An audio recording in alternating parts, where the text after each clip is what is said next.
सो hey everyone, अगर आपने previous episodes को नहीं देखा तो सारे लिंक्स आपको डिस्क्रिप्शन में मिल जाएगी। पहले शुरुआती एपिसोड्स आप ज़रूर देखना, नहीं तो आपको कुछ समझ नहीं आएगा इस कहानी में क्या चल रहा। अगर आप इस कहानी को मिस कर रहे हो तो याद रखना, आप एक जेम को मिस कर रहे हो। आगे बढ़ने से पहले प्लीज़ चैनल को लाइक और सब्सक्राइब ज़रूर करना। So welcome to the memories of the अलम्ब्रा।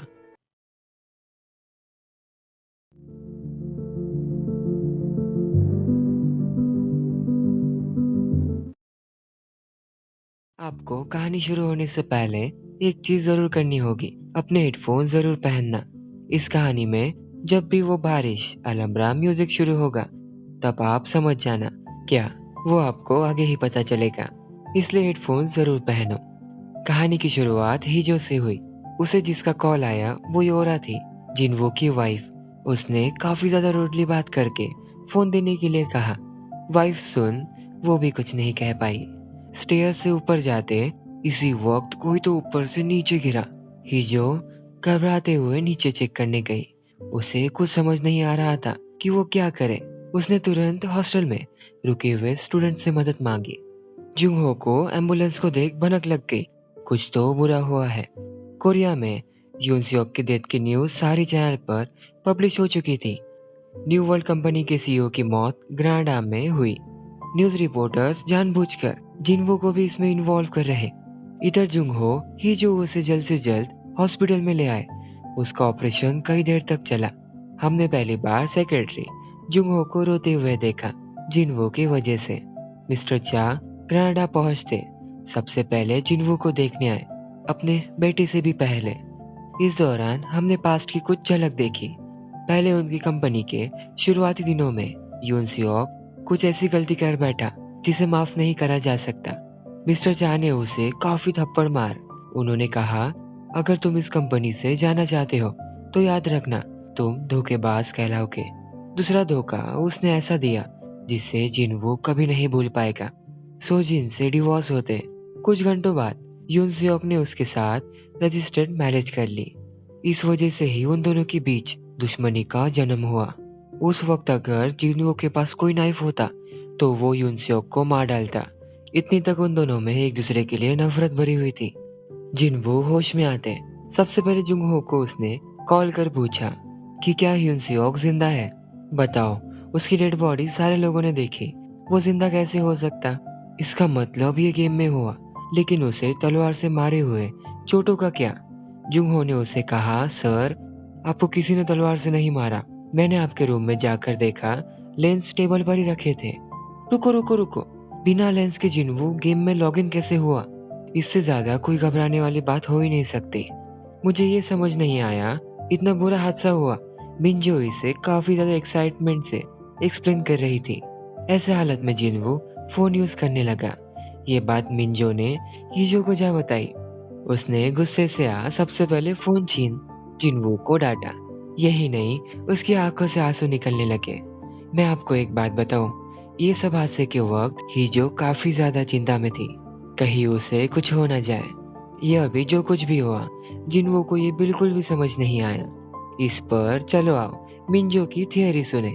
उसने कहा, मेरे हिसाब से वो आपको लाइक करती है। आप ही सोचो, वो अब तक काफी ज्यादा परेशान थी, आप इंजर्ड हुए इससे। अब तो हम भी अमीर हो चुके, आप दोनों की जोड़ी परफेक्ट होगी। उसने रिप्लाई में हंसते हुए कहा, हमें तो बस 2 ही दिन हुए हैं मिलने को। मिंजो ने उससे एक और सवाल पूछा, इसका मतलब आप दीदी को पसंद नहीं करते। वो इसका जवाब देता, हिजो इसी बीच आ पड़ी। दूसरे यहाँ एक बात मिस्टर चा एंड जुनह्योक इन दोनों ने छुपाई। डॉक्टर्स के हिसाब से जिन्वो का पैर कभी भी फुल्ली रिकवर नहीं होगा। ये बात मिस्टर चा ने उसे छुपाने के लिए कही। अरे हिजो इस सब में एक बात तो बताना भूल ही गई, कल रात योरा के कॉल के बारे में। अब तक जो कुछ भी हुआ उसने योरा को ये सारी बातें बता दी एंड वो हॉस्पिटल के लॉबी में पहुंच चुकी है। उसे नहीं पता उसने कितनी बड़ी मुसीबत को बुला लिया। जिन्वो ने उससे कहा, तुम्हें मेरी किसी भी हालत में यहाँ से भागने के लिए मदद करनी होगी। गलती तुम्हारी, मदद भी तुम्हें ही करनी होगी। अचानक से वही म्यूजिक शुरू हुआ। गेम इंटरफेस उसकी आंखों में दिख रहा था, बिना लेंस के।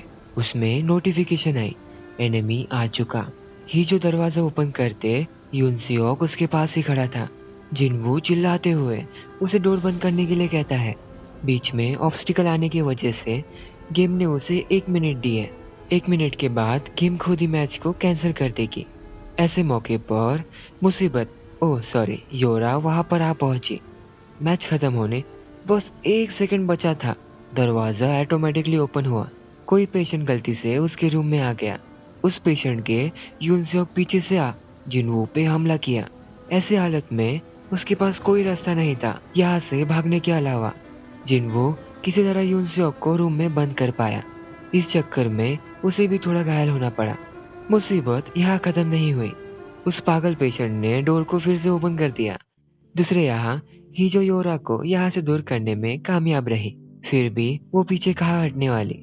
योरा जिनवू के रूम में पहुंची। मिस्टर चा भी वहां आए। वो दोनों एक दूसरे को बिल्कुल भी पसंद नहीं करते। हमें पता चला योरा ने जिनवू से शादी बस पैसों के लिए की थी।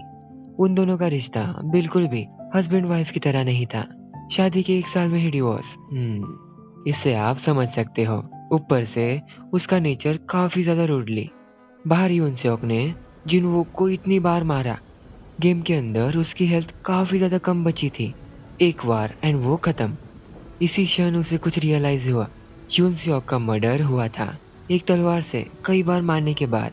ज्यादा ब्लीडिंग होने की वजह से उसकी मौत हुई, जैसे कि आज वो है। उसने कहा, मैंने यूनसेok को मार डाला। एज ए प्रूफ अब उसकी भी मौत होगी। उन दोनों की मौत का राज कभी नहीं खुलेगा क्योंकि उसका अंत सामने ही खड़ा। हिजो रोते हुए उन दोनों के बीच आई। इससे वो रुक गया। एंड गेम में फिर से 1 मिनट टाइमर शुरू हुआ। 1 मिनट खत्म होने के बाद ये सब रुक जाएगा। जिनवू ने हिजो का हाथ पकड़ अपने पास खींचा। उसे कहा, प्लीज ऐसे ही कुछ देर रहो। उसने भी कुछ ना पूछते बस रोते रही। फाइनली मैच कैंसिल हुआ। साथ ही वो बेहोश हो गया। हॉस्पिटल में मिस्टर चा की बात इन्वेस्टिगेशन ऑफिसर से होती है। उन्हें रिपोर्ट में पता चला यूनसेok के मौत का वक्त जब जिनवू उसे पार्क में छोड़ गया उसी वक्त हुई थी। ऊपर से जिनवू के फिंगरप्रिंट्स यूनसेok के कॉलर पर मिले। ये सुनते मिस्टर चा भी सोच में पड़ गए। मिस्टर चा ने उसे पूछा, क्या इसका मतलब जिनवू ने मेरे बेटे को मारा? जिनवू को दूसरी बात ये रियलाइज हुई, सीजो का सामना किस चीज से हुआ होगा। वो उस रात इतना डरा हुआ क्यों था? उसकी भी हालत उनकी तरह ही होगी। हमने देखा जब जिनवू स्टेशन पर उसे ढूंढने के लिए गए, वो वही था एक गन को ले, लेकिन क्यों उसे कोई देख नहीं पाया। एंड ये एपिसोड ये सवाल के साथ यही खत्म होता है। आई होप आपको वीडियो पसंद आया होगा। जो लोग अब तक मेरे साथ हैं पहले एपिसोड से, उनके लिए मेरा स्पेशल थैंक्स। आप सभी वीडियोस देख रहे हो। डोंट वरी, बाकी एपिसोड जल्दी आएंगे। मैं दिन रात एक कर आपके लिए एक्सप्लेनेशन वीडियो ला रहा हूँ। सो बी पेशेंट। तब तक के लिए मैं मिलता हूँ आपको अगली वीडियो में। Bye bye.